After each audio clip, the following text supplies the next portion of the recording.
what attracts foreign investment? What attracts foreign investment are the locals. If the locals are invested, obviously money smells money, money will follow. So it means that they will also come in and invest.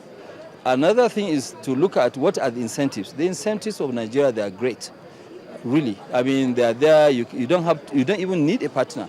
So a lot of them we've been telling them that why don't you come and invest? Visit Nigeria. And a lot of them that have actually taken the chance of visiting Nigeria, their views had actually changed. And that's what we have to keep doing. In a forum like this, we keep telling them what we have. We must sell ourselves. Nigeria is projected to rank among the top 20 economies by the year 2050. And the driver may just be in this sentiment echoed by other members of the Nigerian delegation. We do have, seriously, rate of return on investments in our country has been rated by UNCTAD and others as the fourth best at over 30%. We have a population of 170 million people. We're a lower middle income country. I think the opportunities are coming. However, that's not what excites us. We are here to talk about, post-MDGs. We have to admit that our growth has come with a lot of inequality, that we are not creating enough jobs, that it's not just good enough to grow. We have to focus on the quality of that growth. And if these investments can come to help us finance the investments in agriculture, to help us in housing, these are areas where you can make a material difference in creating jobs for poor people, as well as creating a social safety net. Nigeria is one of the fastest growing economies in the world. We have grown at an average rate of 8.8% over the last 10 years, while for return on investment, we rank number 4 globally with an average return rate of 35%. Nigeria is stable and strong, and there has been unbroken democratic rule for the past 14 years. The government is continuously providing an enabling investment environment with corresponding regulatory framework. Nigeria appreciates the opportunity to build partnership with global entrepreneurs willing to invest in our country. Coupled with the policies, most believe economic growth should be championed by the private sector. You cannot grow any economy excluding the private sector. You cannot do that. You'll be shooting yourself in the foot. They are the investors, they are the drivers of this economy, and they must be encouraged in every possible way to, for the interest of the overall economy and the larger majority of the people. What Nigeria's private sector has always asked for is, again, one, the right policies, secondly, a strong regulatory environment, and then, and then they just allow them to be. Regulate, but create the policies, don't interfere unnecessarily, and you see the transformation that will take place. And government's collaborations with the private sector has not gone unnoticed. Nigeria presents another reason also for being celebrated in the World Economic Forum, because, Mr. President, I see your philosophy and ours is identical. It means that public-private partnership can achieve the best results. You are believing in public-private partnership. The World Economic Forum is based on private-public partnership. Agriculture, the bedrock of Nigeria's economy before the discovery of oil, also featured prominently on the Nigerian agenda. The Minister of Agriculture, Dr. Akinwumi Adesina, believes the more farmers are empowered, the faster wealth creation and a more attractive economy. You have growing urbanization, you have growing middle class, the demand for food is rising, the demand for fish and poultry and beef is rising. And so we really have to significantly raise the productivity of agriculture. And that means that we have to more than double the production of food that we are currently doing now. Africa is where most of the land is, to feed the world by the year 2050. It's not in America, it's not in Latin America, it's not even in Asia, it's right in Africa. 65% of all the land, it's that arable land. Now, but for us to feed the world from Africa, it means we ourselves have to change how we look at agriculture, not just in Nigeria, but in Africa globally. But in Nigeria, we are leading the way in Africa in changing that perception, that agriculture is not a development activity. agriculture is a business.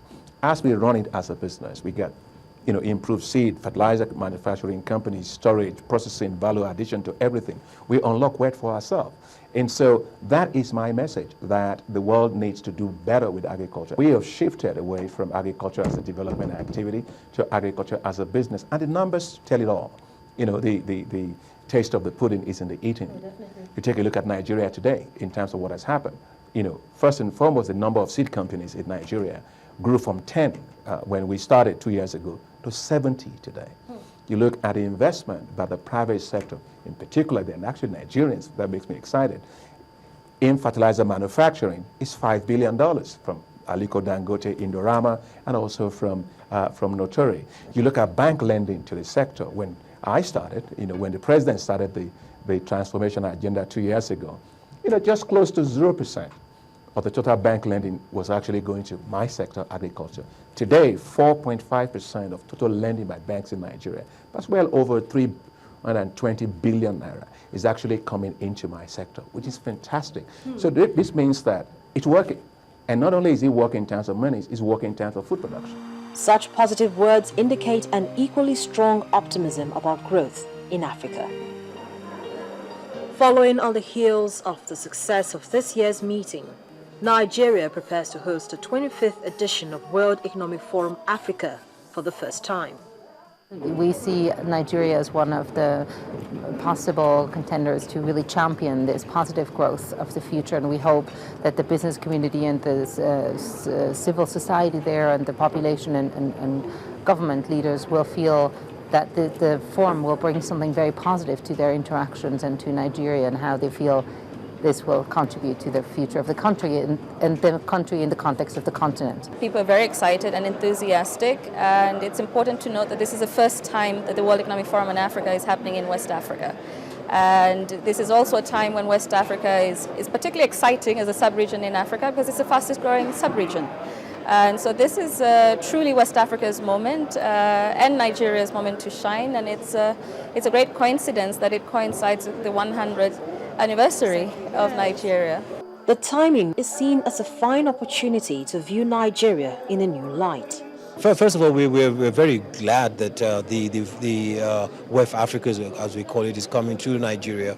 I think the timing is right, and for Nigeria it's also a great time to take advantage of this wonderful opportunity where the whole world is looking at Africa, but specifically at Nigeria. The stars are aligned, as they say, for things to begin to happen. So I think it's a great opportunity. In terms of responding to that, I believe that a lot is being done. Nigerians, we have the arts and the ability to get up and rise up to the occasion whenever the time is right. For the whole world is seeing Nigeria in its totality, about understanding what we are about beyond economics, beyond politics and so on, and just saying that we're a nation of people. One of Nigeria's biggest players in the financial sector has high expectations. And so it's a very good opportunity for us to network, but more importantly to also listen to global leaders and see where the world is going into, and also benchmark against some of the things that you think you are doing in Nigeria and you think is out of sync, or just to also speak to global leaders and share their own thoughts and views.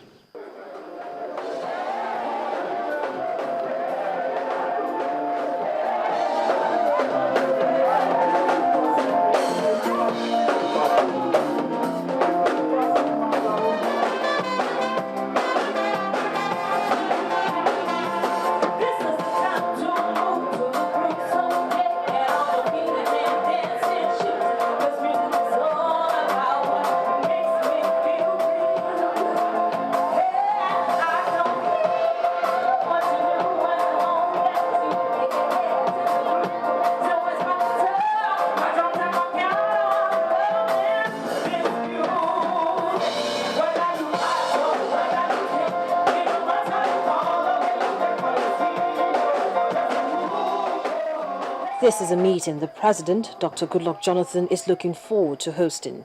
We are absolutely excited about the opportunity to host such an important gathering of global business leaders and heads of government, and to make a strong business case for Nigeria as an investment destination of choice, and to expose Africa's economic potentials to the business world.